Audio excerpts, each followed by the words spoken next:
This is our 6th speaker series, and just to give you a little introduction of what AIBE is, it stands for Artificial Intelligence in Business and Ethics. We were founded in 2016, and we're the world's largest nonprofit AI summit. Our aim is to democratize AI and make information accessible to students and professionals alike. And this year, we focused on making AIBE a platform to translate ideas into policy. And we've been joined by some amazing speakers over all of our events, including speakers like Sana, who are kind of shedding some wisdom on what's happening in the field and, you know, letting us know as students and ordinary people how we can get involved and how, you know, we can help educate ourselves and make a difference in this space. So Sana today is going to be speaking about the next chapter of the UK's AI journey. She holds a BSc in computer science and an MBA from MIT. She's had over 20 years of experience in technology and business across the private and public sectors. And as of today, she's the head of the UK government's Office for AI. So before Sana begins her talk, Rukmini is just going to address some ground rules in terms of the Q&A, and then we'll kind of start. Sana will give her keynote speech, and then at the end, you guys can have a chance to interact with her and ask questions. So I'm just going to hand it over to Rukmini now. Hey guys, I'm the head of marketing for AIBE. Just a few ground rules for today's event. If you have any questions pertaining to what Sana talks or about AI or this event in general, then please put those questions in the Q&A function. Those will be answered in the Q&A section of this event. If you have any technical difficulties, then you can reach out to any of the members of our team, and you can do that through the chat function. So yeah, hope you enjoy this event. I think, Sana, I'll hand it over to you.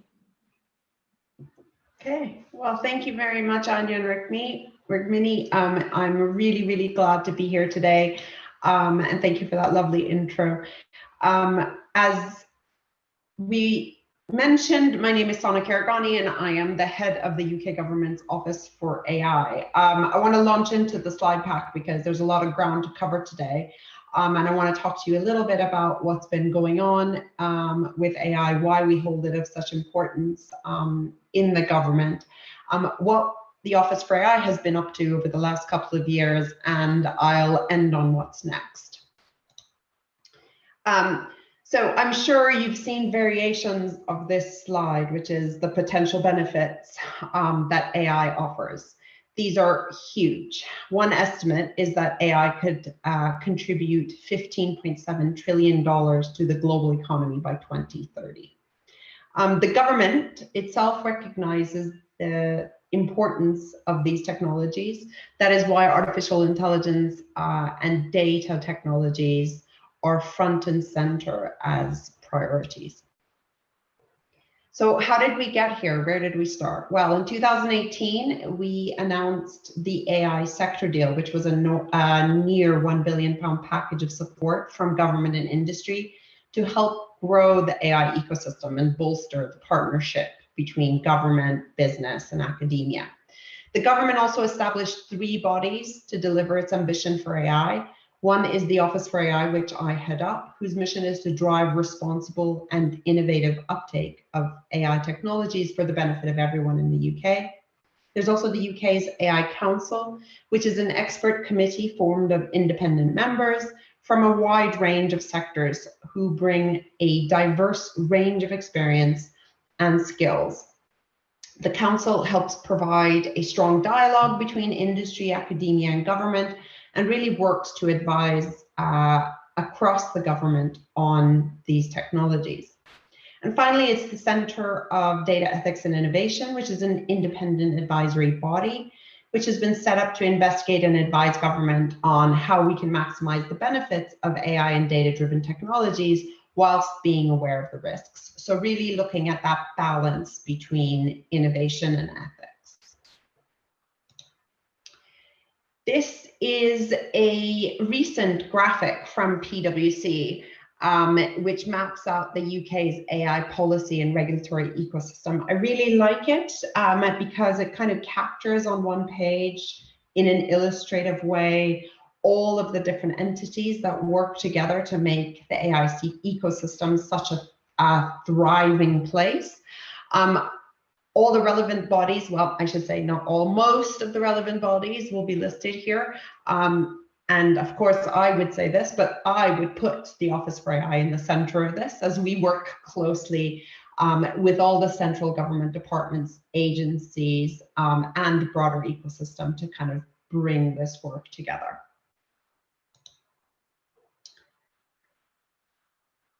I have to say, though, that one was PwC's. This is probably my favorite figure that we have in this slide pack. This is all the things that we have been up to. Again, not every single thing, but all of the big kind of bits and bobs that we've been doing in the Office for AI and across government over the past couple of years. And they have been across 5 priority areas, which includes leadership in society, skills and talent, access to data, supporting adoption, and that's adoption as in diffusion of these technologies rather than adopting AI as a child, and international engagement.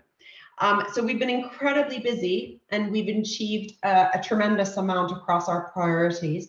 I want to highlight just a few of them so I don't put everybody to sleep.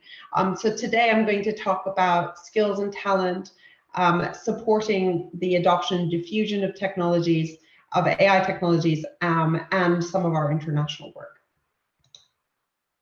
So let's start with skills and talent. Matt Warman, the Minister for Digital and Infrastructure, spoke, I believe, in this forum back in January last year. At that time, we had delivered 16 new AI centres for doctoral training that were backed by £100 million of funding. We had launched a flourishing industry-funded Masters in AI programme, and we had also launched a new prestigious Turing AI Fellowships program, which was backed by a further £50 million of government funding. I'm proud to tell you that today we have also launched 2,500 new master's conversion courses in AI and data science. And they have started to be delivered from September. This is a very deliberate lever aimed directly at increasing diversity and representation in AI and data science. This specific program includes up to 1,000 scholarships to help increase the number of people from underrepresented groups and encourage graduates from a diverse set of backgrounds to consider a future in AI and data science. So a few stats that we have, as I mentioned, this started in September. So amidst the pandemic, 22% of the total students that were taken in were awarded scholarships.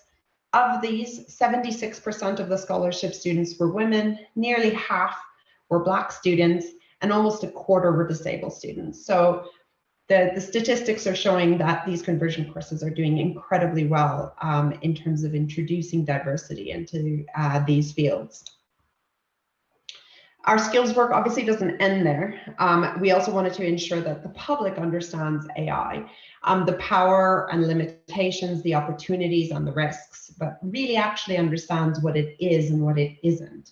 It's important that the public is able to see where AI technologies fit among other transformative technologies and crucially among digital technologies. Making sure the facts are clear and transparent can make the difference between a technology being accepted and adopted, bringing great advances, versus it being rejected altogether. So the Skills Toolkit on gov.uk offers a range of fantastic free digital skills courses under the Digital Skills for the Workplace program. The take-up of these courses have been incredible so far. Over 800,000 people have enrolled in the program with a near 50-50 gender split, which is amazing.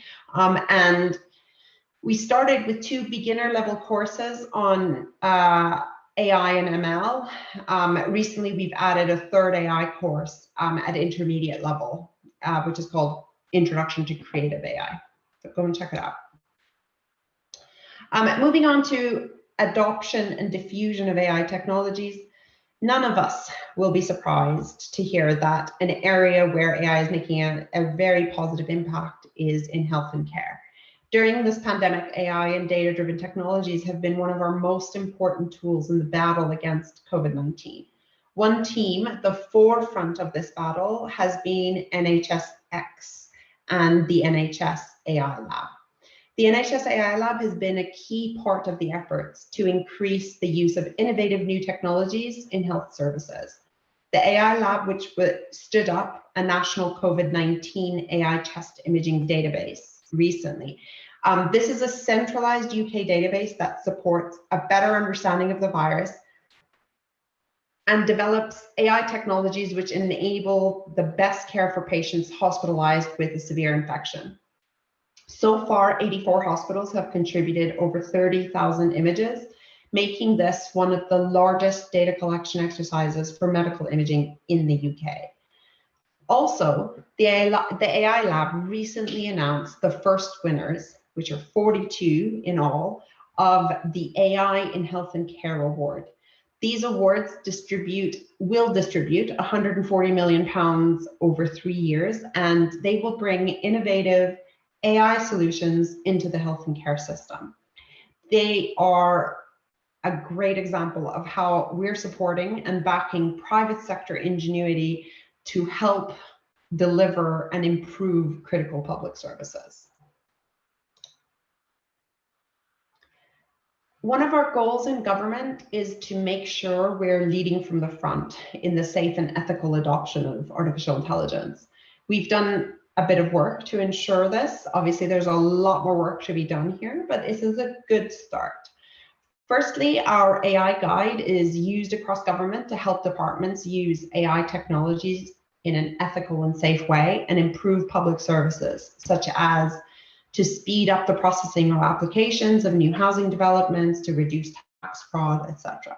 Last year, the minister spoke about our partnership with the World Economic Forum Center for the Fourth Industrial Revolution to design a set of rules and guidelines for public procurement of AI technologies, as we found this to be another major barrier to adopting AI technologies in the public sector. We also commissioned the Information Commissioner's Office and the Allen Training Institute to deliver and publish practical advice for organizations to help explain the processes and decisions delivered or assisted by AI to the individuals that are affected by them. So this is also a publication that we have access to, so please go and check them out. And finally, next month, we're publishing a new ethics, transparency, and accountability framework for automated decision-making. This framework lists 7 points that serve as a checklist for any organization considering automated or algorithmic decision-making systems. And I believe that it helps build public trust in how we responsibly, securely, and transparently take advantage of opportunities that these technologies bring. This slide shows some of the recent guidance from colleagues across the UK public sector. We have a rich body of work, and we make sure all of our documents work together and are frequently updated. You also don't have to be a public sector organization to use these guides. They can be used by any organization that wishes to safely and ethically adopt AI. You can find them all on gov.uk. So this set of publications, as well as the ones on the previous slide, do look them up. They'll all be on gov.uk and available for you. Adopting AI technologies across the economy, of course, only where it makes sense, because this stuff isn't magic, can not only help to solve challenges or provide better services, but also to make companies more productive and competitive. A report by Microsoft back in 2019 showed that organizations already using AI are performing on average 11.5% better than those who aren't. That same report saw that over half of UK organizations are now using AI to some degree, but that just 8% of business leaders would classify their organization as an advanced AI user. So there's a huge amount of work to continue doing here to ensure that AI is adopted more fully across the economy where it makes sense. I've included here some of the many AI projects and initiatives backed by the UK government that are helping to develop our AI ecosystem.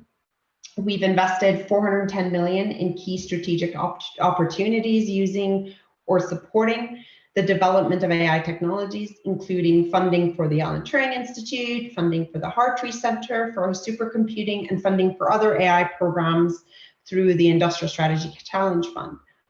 Also, through our new AI procurement marketplace, we've made it easier for small and medium-sized suppliers to provide AI services to the public sector.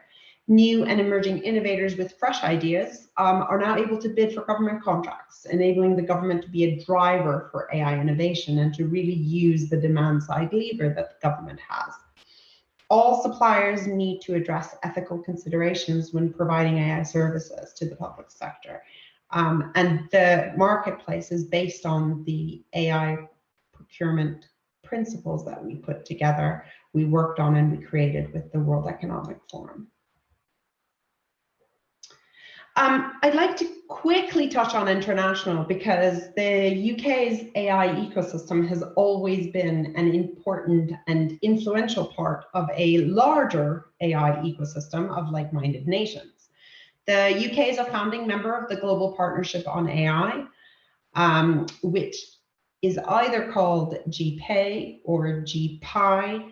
Our North American friends prefer pie, but I think that it's because it reminds them of dessert. Anyway, I call it GPAI, has a mission to support the development and use of AI based on human rights, inclusion, diversity, innovation, and economic growth, while seeking to address the United Nations Sustainable Development Goals.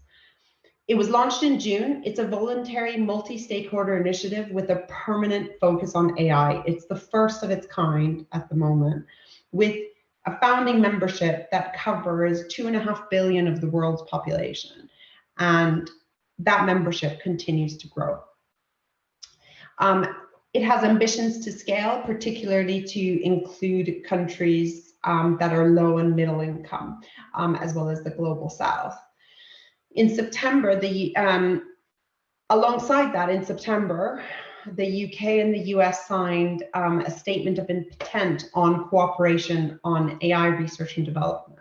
This statement outlines a joint commitment to the development of responsible AI technologies and the overall ambition to harness the energy of public and private partnership to enrich the AI R&D enterprise, enhance technology commercialization, and create value for our citizens. The statement of intent established a joint R&D working group to promote and further strengthen collaboration. The US and the UK work really closely together, and they're starting from a strong foundation. The engineering physics, I call it EPSRC, but it's the Engineering and Physical Sciences Research Council on its own is funding over 100 US and UK AI collaborations. So those are two initiatives that we've been working on internationally. One, which is the Global Partnership on AI, and becoming a founding member there and growing the partnership more broadly and focusing on cooperating on global challenges. And the other is a statement of intent with AI with the US to collaborate on R&D and to really focus on what brings the most benefit to citizens. So where is AI being used? I thought what might be useful is to talk about a few examples. These are some of my favorite examples of where artificial intelligence technologies are being used today. So I'm going to start with Her Majesty's Land Registry. They are using AI technologies for intelligent document comparison. So deed comparisons for new building development is a manual task which requires a caseworker to examine a deed submitted by a developer against a copy at the land registry, identifying the differences and inaccuracies. Identifying any of these inaccuracies or differences is a hugely time-consuming bit of work, and as you can imagine, probably not too much fun. What makes the task even more painful and more complicated is that Deeds are not short. They're often really, really long, and they contain complicated legal terminology. So the land registry deployed an AI solution that used a range of machine learning techniques to intelligently flag discrepancies in what were expected to be matching documents. It identifies the precise location of the differences in documents to help ease the burden on the caseworker. It also seamlessly integrated into the caseworker's workflow, so it didn't disrupt their existing operational processes. What was the result? Well, the AI solution identified 100% of the differences between the documents. It reduced the risk of indemnity claims. It improved quality and efficiency and made significant time and cost savings, not to mention removing the painful yet crucial manual task. So this may be a dry and uninteresting example, but I think it perfectly demonstrates how AI technologies can almost instantly make an impact in a monotonous area and free up valuable time and resource. The majority of AI deployment will not be headline grabbing, but they will change public services for the better. They will help make public servants more productive, and they will allow us to offer better public services for our citizens. Here's another example, using AI to map marine environments. So researchers at the University of Bath were contracted by the Defence and Security Accelerator, who are part of the Ministry of Defence, to develop an AI model that can automatically classify underwater environments directly from sonar measurements. It was tested in a wide range of situations, and the algorithm could classify underwater environments from sonar measurements with an average accuracy of 93 to 96%. The technology could potentially be used for ocean tomography across entire ocean basins like the Arctic, to study the effect of climate change on the oceans and better enable the sustainability of human activities in fragile environments and ecosystems. I love this example of a completely different use of these technologies, leading to a better understanding and driving better science. Right, on to Hackney and their early health predictive system. So this is an example of AI supporting troubled families. Hackney's AI program identifies at-risk families so that the council can intervene with support and benefits before a high-risk situation occurs or more costly services are needed. So the application takes leading indicator data like debt, unemployment, housing, antisocial behavior, domestic violence, school attendance to understand the need of the families in this area. And the council uses the program to generate a monthly list of families where there is evidence of future concern and with whom they can work more proactively. And so it's an incredible service that allows the council to really concentrate their efforts where it's needed. So another example, we funded a sound research project called Mimic, which is the musically intelligent machines interacting creatively. If anyone's looking for an album name, there it is. Mimic lets you create and remix sounds using AI software. The AI technology learns and it builds upon what researchers call the texture of an artist's sound. So Massive Attack deployed Mimic to remix their classic album Mezzanine. They then used the AI to create a new musical instrument for their 20th anniversary tour to celebrate Mezzanine. This is a great example of AI being used by artists and in culture. The multidisciplinary approach to AI technologies and applications is, in my opinion, where the magic happens, right? Because it's not just about data science, it is about how we use these technologies to solve our challenges. And those could be any challenges. Last but not least, another one of my examples is in healthcare. So there's lots and lots of examples of AI in healthcare, of course, but the one I wanted to highlight is how AI is helping to deliver cost savings for the NHS. Missed hospital appointments cost on average £30 a session. putting the total cost to the NHS at more than £216 million per annum. The NHS Trail Doctor, which is an AI tool designed to get the greatest use from every scheduled appointment within a hospital. It ensures attendance is as high as possible by using past appointment attendance and demographic data to predict those less likely to attend in the future, and customizing communication with these demographics accordingly, so they'll get more reminders, for example. At the Royal Orthopaedic Hospital, it has made an instant impact where it has reduced did not attend rates by 35%. Use of this AI tool is now being upscaled through the Nhs Ai Lab's AI award scheme. So this is one of the companies that's gotten an AI award from the AI Lab in NHS. Okay, so these are just a few examples to show the opportunities and challenges out there that lend themselves well to AI and data-driven technologies and interventions. As always, AI is not magic dust. You know, we cannot add it at the end when we already have a solution, but it is a set of levers, a set of options that we should consider when we look at the challenges that we have and ask ourselves whether or not AI and data-driven technologies can play a role in helping us solve them. So what's next on this journey? Well, I think it's probably a good time to talk a little bit more about the AI Council and the roadmap. A quick, brief potted history. The council was established in 2019. It is made up of 21 of the UK's leading thinkers on AI from across industry, academia, and civil society, who are willing and able to support the government in offering independent and expert advice. Over the course of 2020, the council decided it wanted to set out a collective vision to the government on the future direction of AI policy in the UK. They were recognizing the changes and the technological advancements that had happened since the original sector deal, and they wanted to make sure that they could put that vision onto paper and in a set of recommendations. So began the process of writing the roadmap. The roadmap isn't a strategy nor an instruction manual. Instead, it sets up a series of signposts and strategic direction of travel for the government to consider.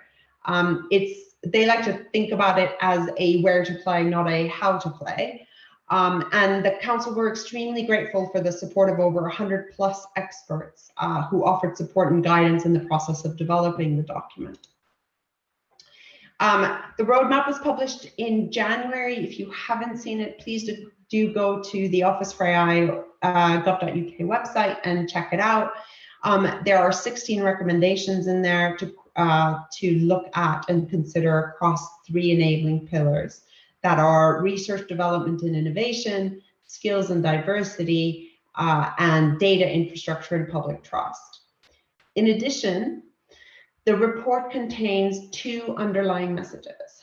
The first is that the UK starts from a position of strength in fundamental enablers of AI development. So R&D, skills, infrastructure, and so on, which speaks to our thriving ecosystem. And we must double down on our investment in these areas. We can't hope to grow taller if we don't maintain a solid foundation on which to build. And the second, we must remain ready to adapt to the coming disruptions that AI brings to the economy and to society. This means keeping our eyes fixed firmly on the horizon to reflect the rapid pace and evolution of science and technology and its emerging applications, not just over the next 5 years, but for the next 5 decades. We have to integrate concrete approaches to ethics, security, and social impacts all together.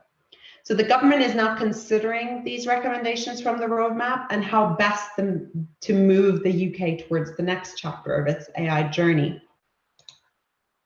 Last month, the Digital Secretary of State, Oliver Dowden, set out the government's 10 tech priorities for 2021. And they are rolling out world-class digital infrastructure nationwide, unlocking the power of data, building a tech-savvy nation, that's all of you, keeping the UK safe and secure online, fueling a new era of startups and scale-ups, championing a free and fair digital trade, leading the UK global conversation on tech, unleashing the transformational power of tech and AI, leveling up digital prosperity across the UK, and using digital innovation to reach net zero. Among these top 10, I don't know if you heard me, but I did say one of them was unleashing the transformational power of tech and AI. So AI made the top 10 tech priorities of the Secretary of State and of this government. And this priority includes the publication of a national AI strategy that we will be publishing later this year. The new AI strategy is going to focus on growth of the economy through widespread use of AI technologies, ethical, safe, and trustworthy development of responsible AI, as well as resilience in the face of change through an emphasis on skills, talent, and R&D. It's going to consider the recommendations from the aforementioned AI roadmap alongside input from industry, academia, and civil society. The strategy will work in concert with the national data strategy, with the innovation strategy, with the government's plan for growth, which is set out to help us build back better through significant investment in infrastructure, skills, and innovation. So the Office for AI is working on this right now. So do get involved. There is if you go to the gov.uk Office for AI site, you can register your interest to help state your thoughts on the strategy, but also to sign up to our newsletter if you want to stay tuned to kind of what we've got going on. Thank you very much for your time today. I am very happy to answer any questions you may have, but do go easy on me. Thank you so much, Sana. That was amazing and very insightful. Yeah, we have a few questions coming in. Anya, are you here? Yes, I'm here. Can you see me? Yeah. Perfect. Yeah, thank you, Sana. That was, I mean, extremely thorough, and I like the way that you kind of discussed what the office is doing and then giving us practical examples and then the roadmap for the future, because I think sometimes it's hard to understand how is this technology being used, where is it applying, what does it mean, you know, and the fact that you gave really concrete examples is super helpful for us to understand what the UK government is doing and how it's applying AI in a positive and a very, yeah, it's in a very positive way. And I think especially, yeah, through those examples, it was very clear, and I love that part. So should we start with the Q&A? Definitely. Okay, do you want to start, Rukmini? Yeah, so our first question is by Alex Mills. And the question is, when the UK government supports AI developments, for example, through investment, does it only look at economic benefits or also ethical considerations? Oh, definitely both. As I mentioned, thank you very much for your question. As I mentioned, for us, the mission for the Office for AI, but across government, is about responsible uptake of AI technologies. So when considering any kind of investments in R&D or otherwise, ethical considerations are always considered. Even when we're procuring AI technologies for the government, one of the procurement principles that we have in the procurement guidelines that we've created, the World Economic Forum, state the ethical considerations of the company that's providing the solution set. And when we took those principles and worked with our Crown Commercial Services to develop the AI marketplace and create national UK principles off the back of them, that is another consideration that we've got. And so yes, it's central to everything that we do, and it is also central to the funding that we put into R&D as well. So to drive further research into robust and ethical solutions. So safe, secure, robust, transparent, understandable solutions. that's an area of focus for us from an R&D and technical perspective as well as ethical perspective. Just another question adding on top of that, are these principles available to the public to have a look so that we can know what the UK government is doing and how they kind of hold themselves accountable? Yes. So all of the stuff that I spoke about, the AI for you, the guide for use of AI in the public sector, the AI guidelines for procurement, they're all available on gov.uk. Okay. Also, if you go to the World Economic Forum's website, what we created with that piece of work is something called Procurement in a Box. Okay. And what that does is it sets out the principles at an international level that can then be looked at, reviewed, and used at and adapted to a national level for any government. And that has been trialed in Bahrain and in the UAE as well as here in the UK. So there, yeah, all of that is available. You can go and find it. And if you have any trouble at all, let me know. Okay, fantastic. Thank you so much. Okay, so I'll just come off of that. We have a question kind of, so you mentioned how the AI roadmap highlights the UK's need to be adaptable to emerging disruptions. So we have a question asking how you think Brexit has impacted the UK's progress in the AI industry. And coming off of that, I was also wondering how you think COVID has disrupted the AI industry and how the UK government is planning to address these disruptions. It's great questions, really, really good questions. So in terms of Brexit, let's start there first.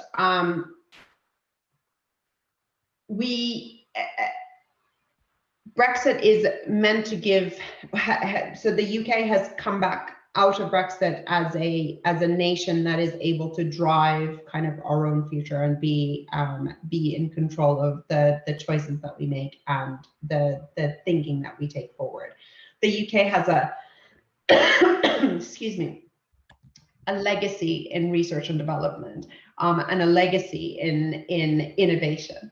And we have, you know, for all intents and purposes, we are a science superpower when it comes to the work that we've done in tech over the UK's history. And this is an area that, you know, cannot be disrupted by kind of political things. It's universities like yours and others across the country that continue to build that strength in the UK. And we hope to work with all like-minded countries across the globe to kind of help further the work that we do in AI and how we take these solutions forward, right?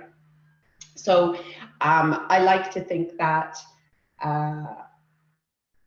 you know, yes, things are different, but change is not always bad. And I don't think that, you know, we have lost our standing. I think what we have done is increased our possibilities to work even further and even more closely, not only with Europe, but with US, with Canada, with the broader countries from the global south and others that sit within the Global Partnership on AI, for example, to help cooperate and bring these solutions to bear on global challenges. So yeah, I look forward to our scientists continuing to build on that R&D and innovation legacy. And then in terms of COVID, you know, so what's happened is that COVID's really increased the rate of digitalization across the board, right? Specifically around AI technologies. So we talked about the NHS COVID-19 data store earlier. I talked about the chest imaging database that is allowing kind of the images allowing severe infections to be reviewed much more quickly. And these dashboards allowing kind of clinicians to make rapid and crucial treatment decisions on the front line, right? So we're using data to really drive to the answer now. And so in a lot of ways, this pandemic has opened the door for a lot of these technologies, which previously would have had barriers in front of them, and allowed us to very quickly show the power of using data to guide analysis and using data to help drive policy decision making. So I think there is, that use, that the power that data has unleashed, and being able to see that, rather than just hypothetically think about it, is something that we have learned very quickly in this pandemic. And so I think that there will be a dawn of a new era, a new normal, which will be spurred on by the solutions we have seen, by the power that we have seen, by inspiring young minds like your own, to be able to address challenges face on, right, without thinking about the blockers first. I think that's really interesting that, your response is the fact that COVID, for example, has opened up a lot of avenues for new technology use, which is a very positive spin on the situation. It's very true, I think. And kind of leading on from that, you talked about a lot of examples and practical uses of AI. And now you mentioned how COVID has, opened up these avenues for new technological use. Do you think there's any ethical implications of this? And have we seen, especially with COVID, some kind of issues with data protection or other ethical issues that the UK government is considering in its use of AI? Of course. I mean, I think, whenever we are embarking on using data more, the ethical considerations, public safety, security of that data, protection, are all of utmost importance. And that's why the national data, the national data strategy, the consultation has recently closed. The government will be coming out with with its response to the consultation very soon, laying out how we plan to address kind of this changing world and the changes that we've experienced over the last year globally and as a country. And it requires a whole government approach in order to kind of not only efficiently use data, but also in a ethical, safe, and secure manner that provides the protection that is required for citizens across society, and it requires a whole of government approach, and that's laid out in the national data strategy, and will be further laid out in the response that government will be coming out with shortly. But there will be, as a spoiler, some of which was in the strategy consultation, it will require new leadership, new new leadership in government to drive these changes, but also a whole program of skills and upskilling the civil service to ensure that we, as the people who are kind of the owners and the protectors of the data, but also more and more will be the ones who will be looking and interpreting that data to help drive more of the policies and things like that, understand how to do that and how to approach these problems. So it's a very kind of a huge undertaking and a huge piece of work the government's been leading over the last year and a bit, to consulting on, and will be coming out with the response soon. Yeah, that's really interesting. Just a question on that. What mechanisms is the UK government using to build trust with citizens in its approach to AI and the public sector service? Linda has asked that question. So this is a fantastic question, right? And I talked about public trust earlier in the kind of presentation that I gave. And public trust sits at the center of the work that we do. And I think it's hugely important to ensure that the public understand both what these technologies can do, but also how far away they are from doing some of other things. And that requires an understanding across the board, a base understanding across the board that everyone should have to understand kind of what these technologies are, how they fit into the landscape, how they react and interact. The fact that, you know, we carry our pocket AI with us everywhere we go. The fact that a lot of the things that we do every day are actually based on these technologies. So there is a little bit of kind of understanding to be done there. And then there is hugely important is the way that we speak about these technologies, right? And in my opinion, calling them AI is part of the problem, right? AI makes it sound like it's a thing, right?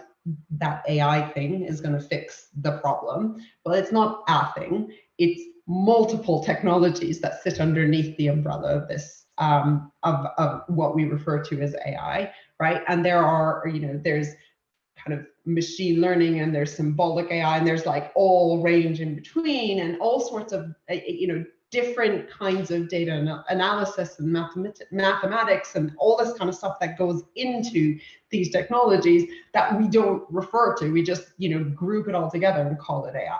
So for me, it's so important to talk about the actual applications, right? If you talk about, you know, having what do they call it anyway? It's better not to use a commercial term, but, you know, having a smart kind of electricity or heating system in your house, right? No one has any problem with a smart electrical system in their house.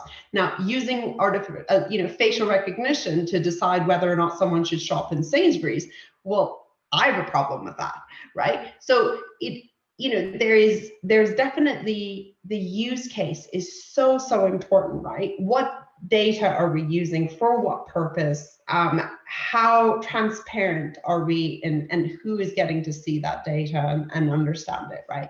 And, you know, do we care across the board? So I think, you know, that public perception has so many layers to it, and a base level of understanding of what this, what these technologies can and can't do, a toning down of the conversation to talk about the real use cases rather than the hypothetical ones.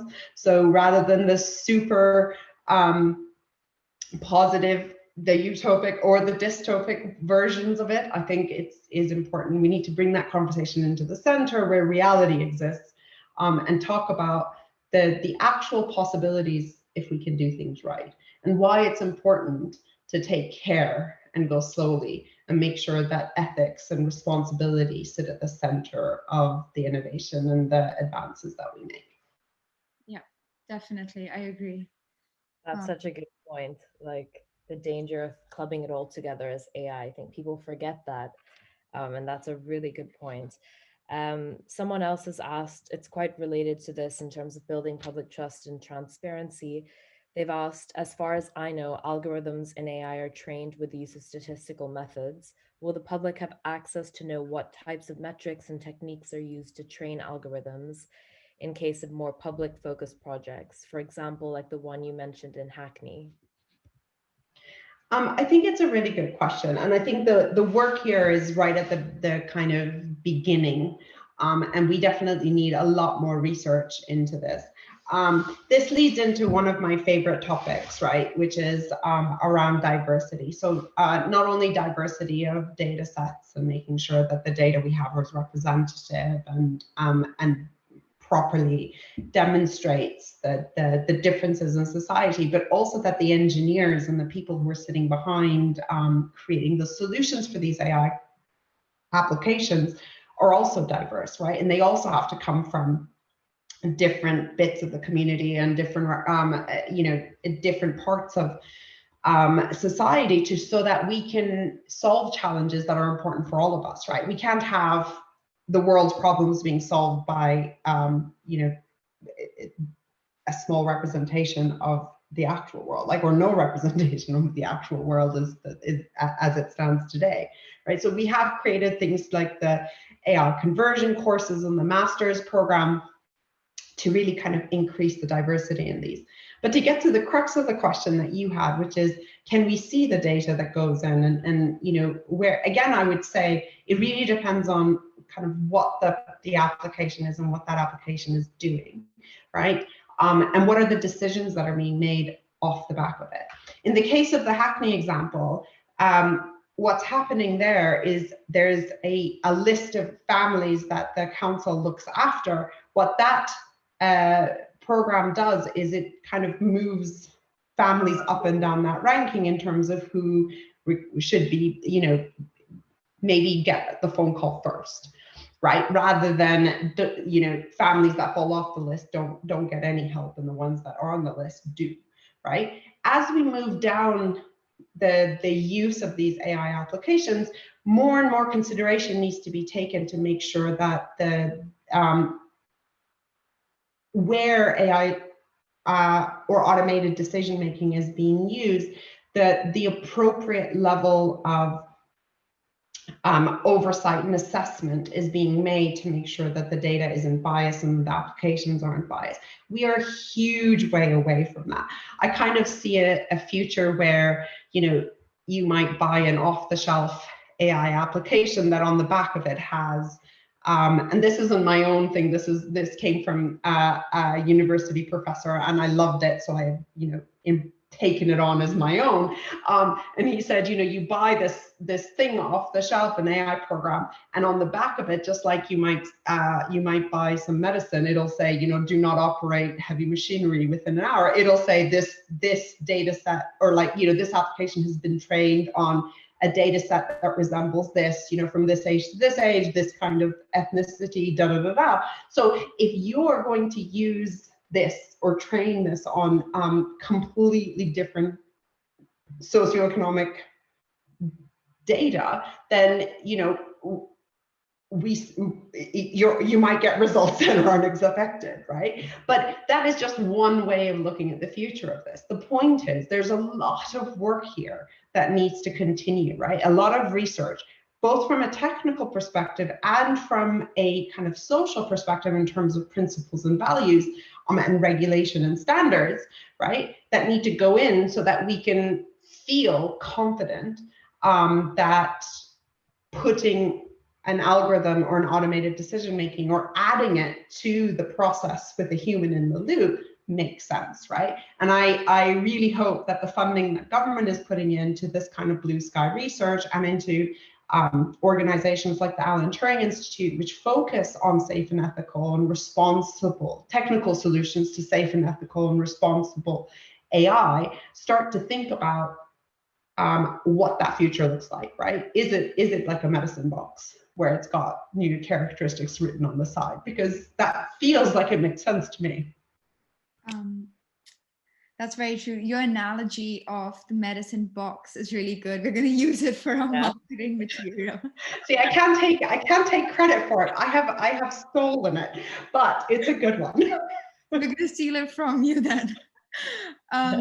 Okay, great. Another question that we have, it's come up twice. Could you elaborate more on the Advanced Research and Invention Agency? ARIA, yes.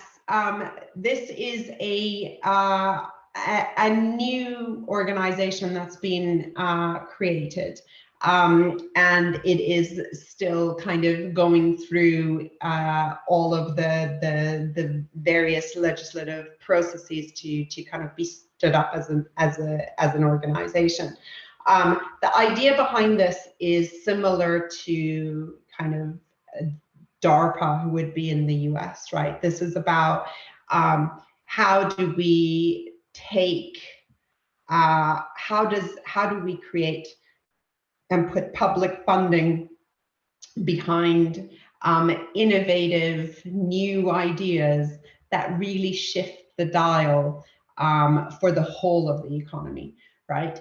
Because innovation happens in lots of different ways, right? And all the different channels of innovation take different kinds of timescales and inputs and have different kinds of drivers.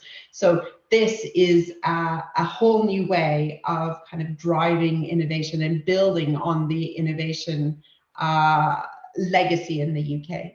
Right. So how do we create an organization where we can invent the next new life-changing technology or life-changing solution to a global problem. And I think it's exciting and very, very interesting. And I await with bated breath to see how it kind of manifests and gets built. So I'm very, very excited to see how it creates space for itself inside the kind of innovation landscape that we have already with organizations like the UKRI and with Alan Turing Institute and with Ada Lovelace and others and universities, etc., in this really rich ecosystem that the UK has. You know, how does ARIA fit in, and how does it create its space, and how does it interplay with these other agencies to really, you know, cement the UK's lead in R&D and being a science superpower. So I'm very excited by it. That sounds great. Someone has asked us, what do we think? So coming off of that, talking about cementing what the UK has, someone's asked, what do you think the US and China do that the UK could emulate? And I guess we could learn from other countries. And going off of that as well, what do you think the biggest priorities are for the UK's national strategy for AI specifically? Both are really good questions and obviously super easy to answer, right? One on geopolitics and one on the future national AI strategy, right? So, I mean, the US and China are obviously the two biggest players in AI. So, you know, the funding that they put into AI technologies are phenomenal. I mean, the numbers are now maybe a year or so old, but China on its own spends more than the rest of the world combined, invests in AI. So I think in some ways kind of unfair for us to try and beat them because we can't. But what we can do is we can think about the greatness that the UK has, the power that we have in our universities, the fact that we continue to attract top talent here, the fact that companies like DeepMind, even though they've been bought out by Google, refuse to move to the US. There's something to say about that, right? They, you know, they're here in the UK because this is the place where they get the best access to talent. We have the best universities around. And the ecosystem I've just kind of touched on the last few times, that melting pot of ideas and the exciting, you know, proximity of R&D and talent and the economy and the, you know, the various sectors all super close together, and then culture on top of that and history and all of that. You can't recreate that. And that is what we need to build on and we need to focus on. And also the fact that we approach things in a very measured, systematic and rules-driven way. We care about ethics, we care about responsibility, we put it central to everything that we do, to all the innovation and to all the R&D. Right, we are known across the globe for our FCA regulatory sandboxes, right? So how do we create a regulated environment where innovation can happen and thrive, right? How do we replicate that? And that's that is probably the focus, I would say, of the National AI Strategy as well, is just like the AI Council said, how do we double down on the things that work? And how do we look at building out the UK's USP? For me also, just to end on, it's super crucial that cooperation and collaboration are central to everything that we do, because the challenges that we're seeing these days are no longer for each country on its own. They're global challenges. And they need our scientists to work together, collaborate together, and bring kind of that intelligence and that diversity of thought and solution making and creativity together so that we can address the global challenges that come up, whether it's net zero and climate change or future pandemics or whatever they may be. That's very true. It was really nice to hear UK's competitive advantage in AI, because being a university, being students, we kind of fit into that. But another question, just going off that Beth asked, so what application of AI are you most looking forward to, and what applications are you least looking forward to? So there are there's some really interesting stuff that's going on, right? And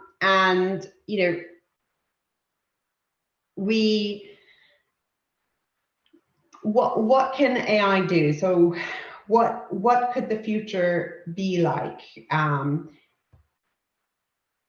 How about one where AI can help drastically reduce the carbon footprint, both its own carbon footprint, but also kind of more widely?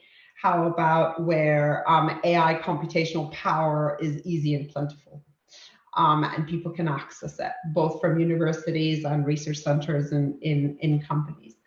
How about where DeepMind's kind of AlphaFold application, the premise that it's built upon is realized, and we're able to create medicine, like targeted medicines for every ailment that there is?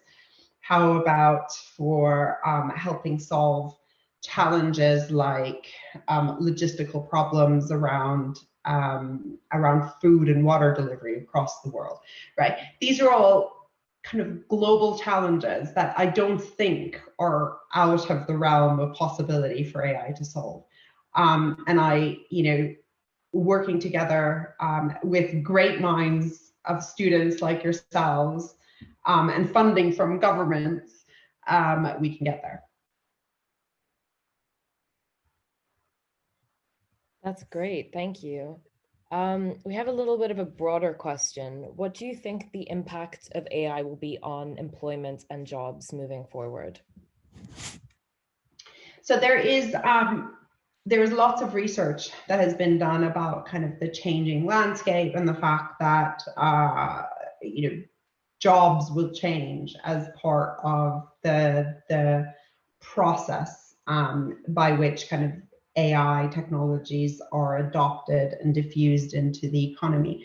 And there's work like the National Retraining Scheme that the Department for Education has put in place to help companies retrain their workforce and ensure that the workforce is kind of updating themselves as we move forward in this kind of through these phases.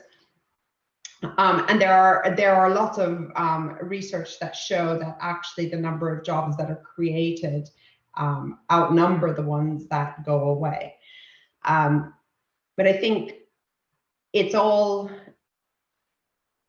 something that should be considered when we think about responsible AI, right? And when we think about responsible AI, we shouldn't be thinking just about the creation of responsible algorithms, but we should be really thinking about from root to branch, right?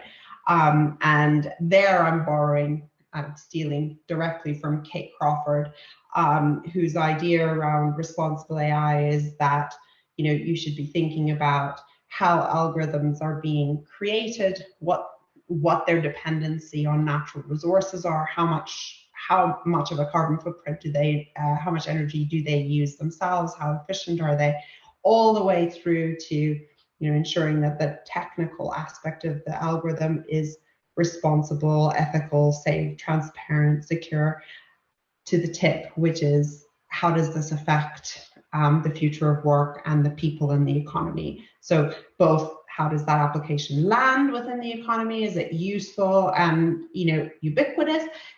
Also, what happens to jobs and kind of that. So when we talk about responsible AI, we think about that entire thing.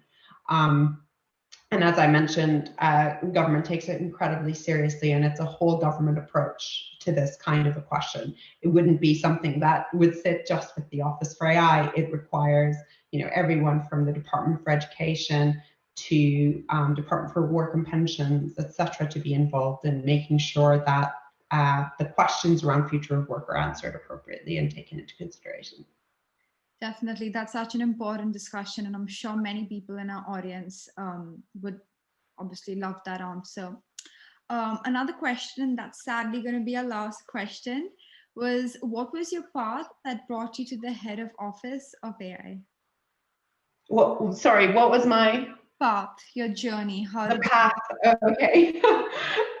That's a great question. So I've been in tech for about 20 years. And I can't believe it when I say it myself, but yeah, 20 years. And when I started out, after I finished my undergrad and decided not to do a master's in comp sci, I worked for a couple of artificial intelligence companies. So 20 years ago, one of the companies I worked for as a startup was doing facial recognition. And it was a company that was a spin out of MIT, and super cool company with like really great product, using 76 points on the face to like identify. And this was all using kind of symbolic AI, not neural nets and stuff like that. So I've been involved in this stuff for a really, really long time. And I found out early on that one of the things I can do really well is understand the technology, but actually also be able to speak about the technology to people who don't understand the technology, and to be able to kind of bridge that gap that says, especially 20 years ago, or even 10 years ago, even now, right? The tech guys sit in a room on their own. They don't talk to anyone else, and then you just kind of throw your problems at them. But more and more these days, technology is intertwined with everything that we do. And the one thing the pandemic has shown me, and the thing that's really been amazing for me, is the fact that now in our 5 o'clock news, we sit there and watch the Prime Minister read through PowerPoint full of data sets. I mean, how amazing is that, right? That is, I can never ever be asked by someone or be told by someone, that's just data, it doesn't matter to me, it's not part of my life. No, it is part of everyone's life, right? And I think for me, it was something I learned very early in my career. And when this position came up, it was a really great opportunity to kind of bring to bear all of the different experiences I had. So both the kind of public policy experience, as well as my kind of technical experience, as well as my kind of strategic and kind of consulting expertise, and bring them all together into creating the Office for AI. And so it's been a whirlwind and super fun. And I think there's been a fair dose of luck involved in making sure I was in the right place at the right time as well. So let's not leave that out. Chance always plays a role. No, that was really interesting to hear. I had a follow-up question. So you mentioned you got into AI 20 years back. And I can only imagine 20 years back, AI wasn't such a hot topic and it wasn't so widespread as it is today. What encouraged you, or what motivated you to take that bold step and do something that not everyone was doing at the moment or talking about at the moment? Because often a lot of people at LSE kind of follow the normal path of a career. They don't have the courage to take those bold steps. So yeah, I mean, actually, I think AI, Geoffrey Hinton says, I mean, he's one of the godfathers of AI, right? And he says, today's AI is just tomorrow's computer science, right? It might be AI today solving like super challenging problems, but once everyone's got it, it's just an iPhone, right? And that's all it is. It's just my GPS, my Google Maps taking me from point A to point B. Nobody thinks about it as AI anymore. So it was always kind of interesting, challenging problems, right? I guess for me, what's always driven me is less kind of what's sexy and more what I find intriguing and interesting, right? And challenging. I think I've always kind of jumped in behind whatever seemed like the hardest questions and thought, hey, I bet we can solve this by being creative or using things we know, or how can we approach this in a different way? And that's always what's driven me in my career, is just, not standing back and saying, oh, well, we'll get someone else, or this is a problem we can't solve, is actually getting involved and saying, how can we use what we know and the power of experts across the piece to kind of get us past these challenging situations. So that's always what's driven me. And I think that's probably what got me to where I am now.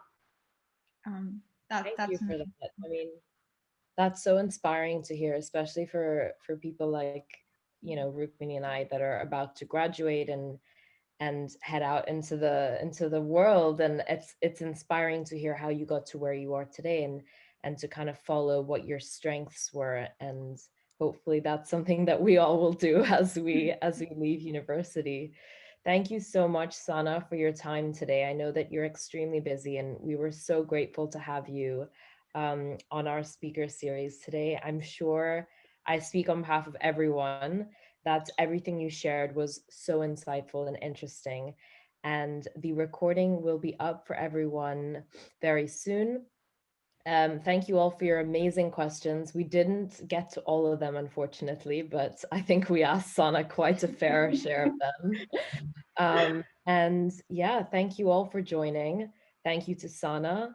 Thank you, Rukmini. And we hope to see you all at our next event. Thank you very much for your time as well. It's been a pleasure to be here with you guys, and good luck for the future.